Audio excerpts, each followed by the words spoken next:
Deməli, axşamınız xeyir olsun müəllimlər. Bugünkü izahımız olacaqdı 8-ci sinif mövzu 15 elektrik mühərrikləri. Bax, elektrik mühərriklərində burada birinci bizim cümləmiz nədir? Burada deyir ki, deməli, elektrik mühərrikləri icra edici mexanizmlərdə avtomatlaşdırılmış qurğuları hərəkətə gətirmək üçün istifadə olunur. Deməli, avtomatlaşdırılmış qurğunu hərəkətə gətirən nə oldu? Elektrik mühərriki. Deməli, avtomatlaşdırılmış qurğu nədir özü? Yəni, elektriklə işləyir, düzdür? Elektrik də işləməyib, məsəl üçün, daxili yanma mühərriki ilə də işləyə bilər. Deməli, avtomatik deyəndə bundan əvvəl indi keçəcəyik də o dərsi. Orada nə deyirdik? Deyirdik ki, məsəl üçün, turniketdir, jetondan kartla işləyirdi. Yəni, burada da elektriyin rolu böyük, düzdür? Elektrik olmasa o turniket də jetonu basa-basa dur, işləməz, düzdürmü? Deməli, avtomatik qurğuları hərəkətə nə gətirdi? Elektrik gətirdi. Öz-özünə işləyə bilməz. Yəni, ya bateriya ilə işləməlidir, ya şəbəkəyə qoşularaq işləməlidir. Yəni, qurğular elektrik vasitəsilə hərəkətə gətiriləcəkdir və istehsalatda da, məsəl üçün, məişətdə də elektrik mühərrikləridir, dəzgahlardır, mexanizmlərdir, məsəl üçün, tramvaylardır, trolleybuslardır, elektrovazlardır, oyuncaqlardır. Yəni, bunlar hamısını yəni ya elektrik hərəkətə gətirilir, mühərrik vasitəsilə hərəkətə gətirilir. O mühərriki də, məsəl üçün, uşaq oyuncağını toka da qoşa bilərsən, olur da elələri. Və yaxud da ki, mütləq ona batareya taxmalısan ki, yəni ki, oradan enerji alsın ki, o hərəkətə gəlsin, düzdürmü? Məsəl üçün, biz oyuncağa qalvanik element, məsəl üçün, 5-ci sinifdə keçmişdik də, taxaraq onu hərəkətə gətirə bilərik, düzdür? Məsəl üçün, qalvanik element idi, qalvanik elementlər batareyası idi, generatoru idi. Bunlar nə idi? Elektrik qəbul ediciləri idi də, düzdürmü? Şeylər idi. Deməli, tramvaylardır, dəzgahlardır. Məsəl üçün, torna dəzgahı özü nə ilə işləyir? Elektrik vasitəsilə işləyir. Deməli, deyilir ki, mühərriklərin başqa növləri də vardır. Məsəl üçün, mühərrik də ya elektriklə işləyə bilər, ya daxili yanma, məsəl üçün, benzinlə, yanacaqla və s. ilə də işləyə bilər. Məsəl üçün, sual düşər ki, hansı mühərrik daha yaxşıdır? Hansı üstündür? Hansında, məsəl üçün, zərərli qazlar buxar olmur ya da əlavə ona nəsə əlavə etməyə ehtiyac duyulmur. Bu olacaq da elektrik mühərriki. Çünki, məsəl üçün, elektrik mühərrikini nə edirik? Sadəcə şəbəkəyə qoşuruq, başlayır o işə düşməyə. Burada nə əziyyət çəkirik, nə tüstüsü olur, nə qoxusu olur. Amma ki, daxili yanma mühərrikində isə, məsəl üçün, kömürlə, məsəl üçün, bir şey əldə edə bilərik. Məsəl üçün, biz kömür qalamalıyıq, kömürün tüstüsü olacaq, istisi olacaq və yaxud bu şəkildə də və yaxud daxili yanmada məcburuq ki, biz ona yanacaq əlavə edək. Yəni, bu cür dənsə ən rahatı elə elektrikdir, düzdürmü? Deməli, digərləri ilə müqayisədə elektrik daha əlverişlidir. Çünki daxili yanmada məcburam ki, müxtəlif işlər eləyəm, benzin salyaq, yəni bunları əlavə eləyəm. Amma elektrikdə sadə, bəsit şəkildə bir dənə toka qoşmağımız yetərlidir.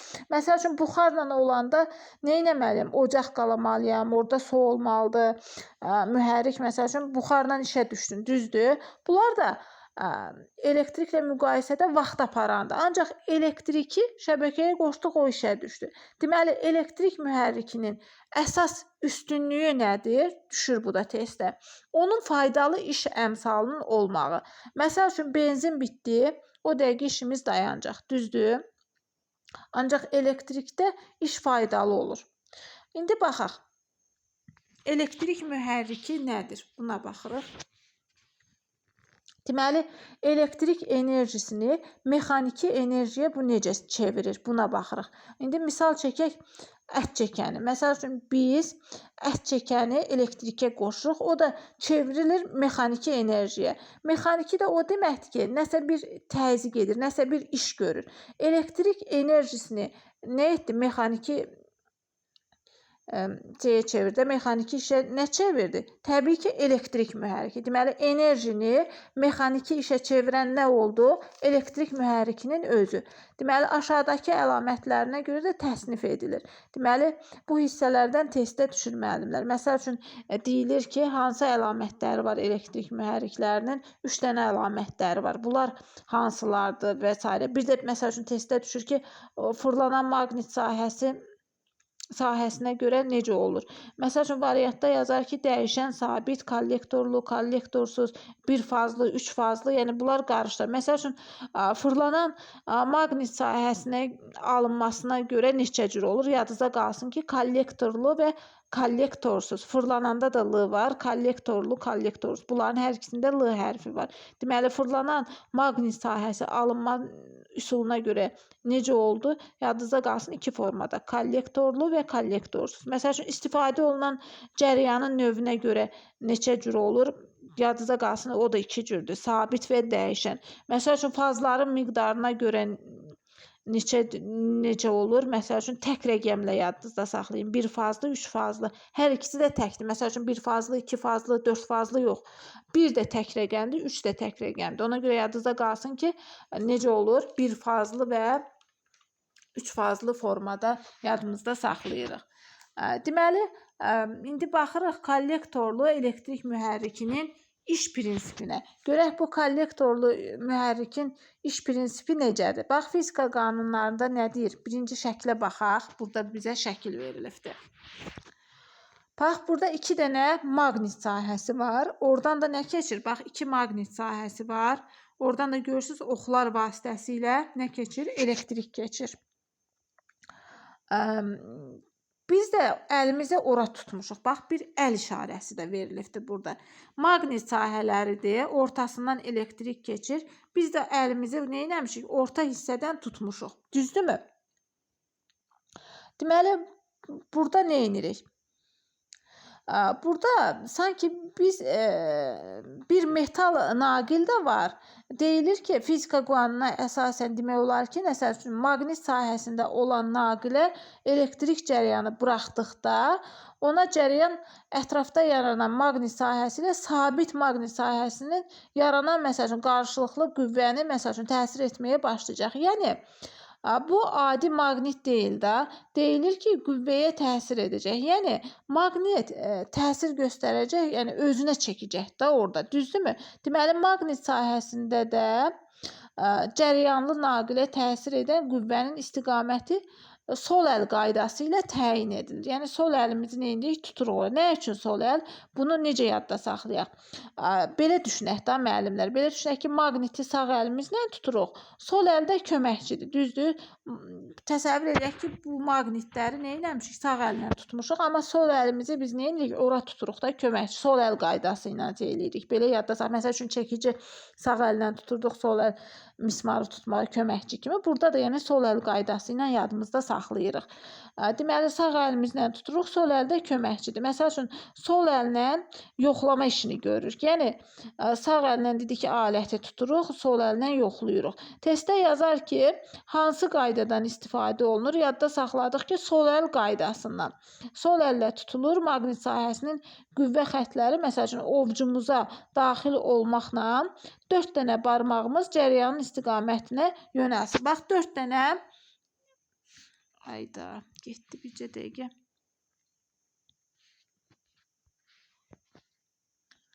Bax, burada görürsünüz, 4 dənə barmağımızdan keçir o cərəyan. 4 barmağımız orada nə edir? O cərəyandan keçir, düzdürmü? Deməli, cərəyanın istiqamətinə yönəlir o 4 dənə barmaq. Məsəl üçün, çaydan qaynayır, düzdür? Çaydan qaynayanda əlimizi tuturuq, məsəl üçün, qaynamamış. Ümumiyyətlə, qazın üstə çaydana əlimizi belə tutanda, o buxar nə edir? Baxırıq ki, buxar varmı, yoxmu? Buxar varsa qaynayacaq, düzdür? Bizim hansı barmaqlarımızdan keçir? Təbii ki, 4 dənə barmağımızdan. Ancaq 5-ci barmağımız bu 4 dənəyə birləşmir də, o kənarda qalır. 90 dərəcə bucaq altında. Bax, görürsünüz, burada 90 dərəcəlik bucaq yaradır. Düzdürmü? Deməli, 5-ci barmaq da ayrılanda sanki yol göstərir. Yəni, cərəyanın istiqamətini göstərir orada. Yəni, əlimizi uzatdıqda çaydanın buxarına 4 barmağımız yandı. 5-ci də istiqamət verir ki, məsəl üçün, bu hissədən yandı da, yəni bunu göstərir. Burada da cərəyanı göstərir. Məsəl üçün, çaydanda buxardan yandığını göstərirsə, burada da bu cərəyan olduğunu, bu 5-ci barmağımız 90 dərəcə altında açılaraq, yəni cərəyanın istiqamətini hansı barmağımız göstərdi? 5-ci barmağımız. Deməli, hansı qayda ilə yoxladıq bu maqnitceyni? Sol əl qaydası ilə. Bax, bunu yadınızda saxlayın. Məsəl üçün, testdə deyər ki, naqil neçə barmaqdan keçir? Yadda saxlayın ki, 4 dənə barmağımızdan o naqil keçdi. Amma istiqaməti göstərən hansı barmaqdır desə, yadımızda qalsın ki, 5-ci barmağımızdır. Bir də desək ki, neçə dərəcəlik bucaq altında açılıbdır? 5-ci, məsəl üçün, barmağımız. Yadımızda saxlayırıq ki, neçə dərəcəlik bucaq olur burada? Baxın, 90 dərəcəlik bucaq altında, yəni digər barmaqlardan açılaraq o 5-ci barmaq ayrılıb istiqaməti göstərir. İndi baxırıq, səhifəni bircə dəqiqə dəyişim. Baxırıq, baxın bu hissəyə. Bu hissə nəzəri hissədir, amma yenə bir də oxuyaq, gözdən keçirək onu.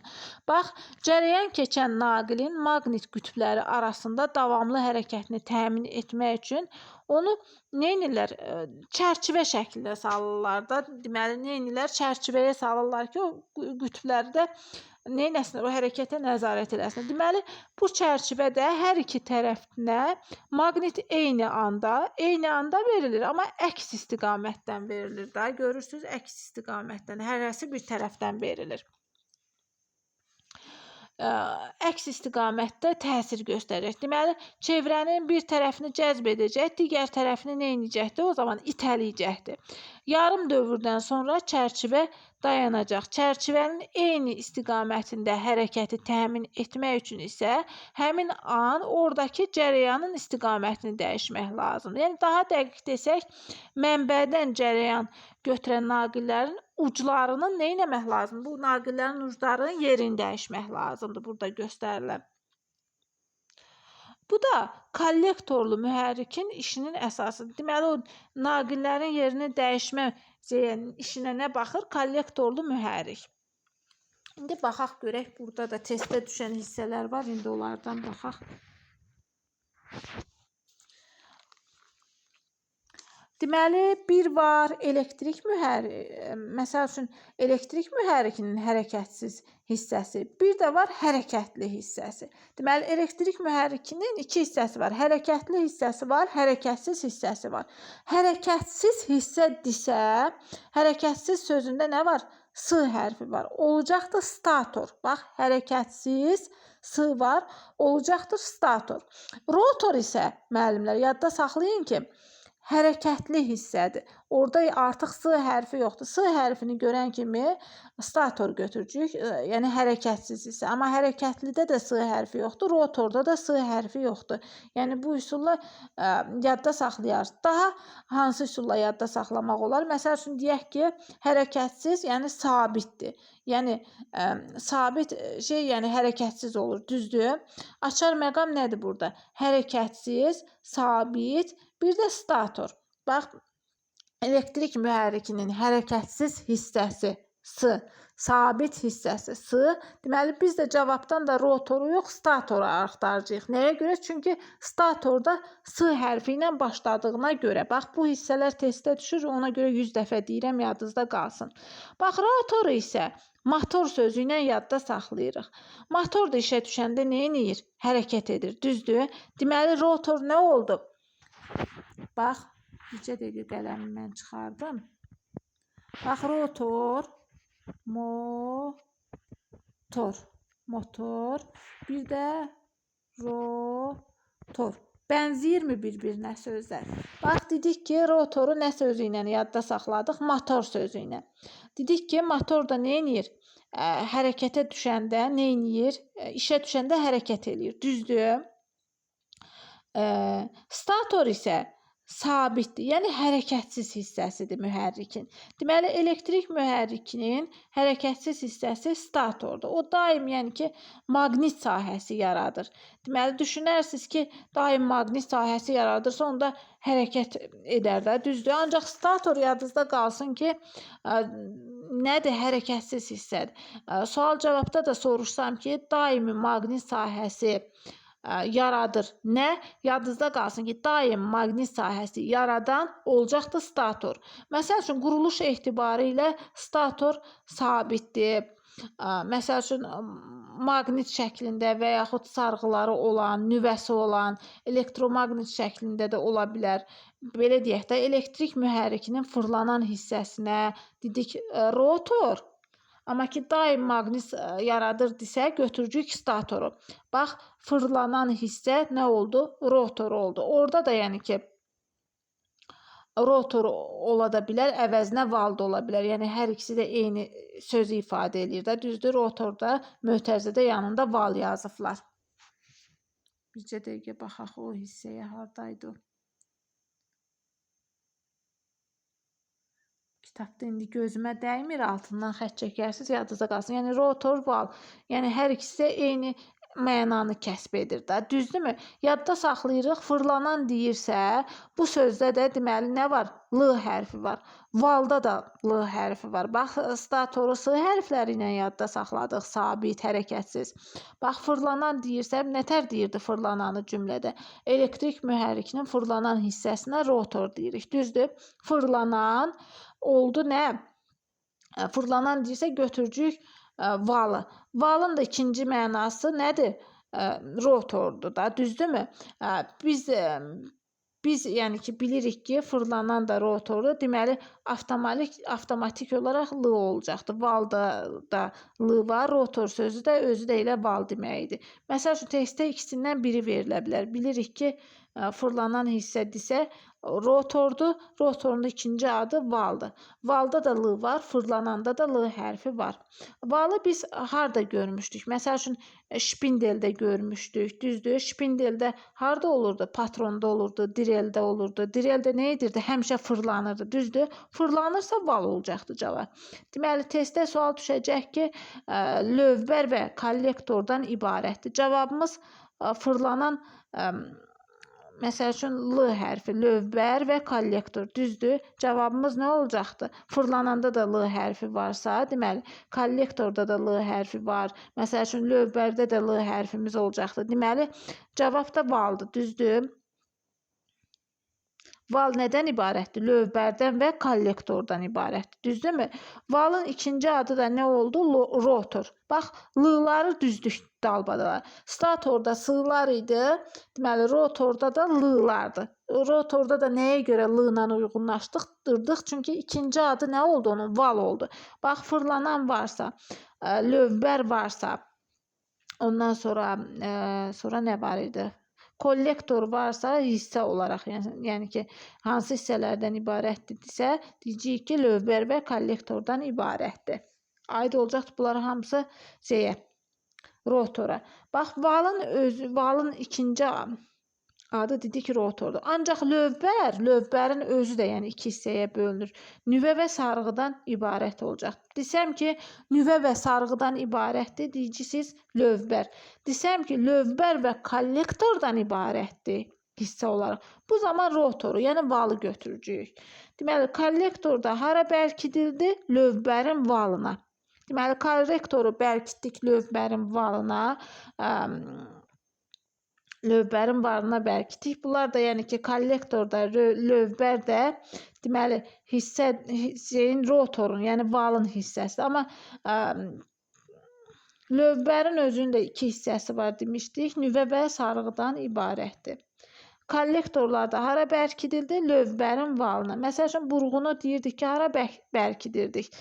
Keçmişdik ki, patrona bərkidirdik. Amma kollektor desə, kollektoru hara bərkitdik, müəllimlər? Lövbərin valına. Baxım, görün, başqa nəsə qalmadı ki, burada. Məncə, elə bir şey daha qalmadı. Burada hissələr verilibdir rəqəmlərlə. O hissələrə, yəni ki, özünüz baxa bilərsizsə kitabdan asan da olar. Baxıb yadda saxlamaq.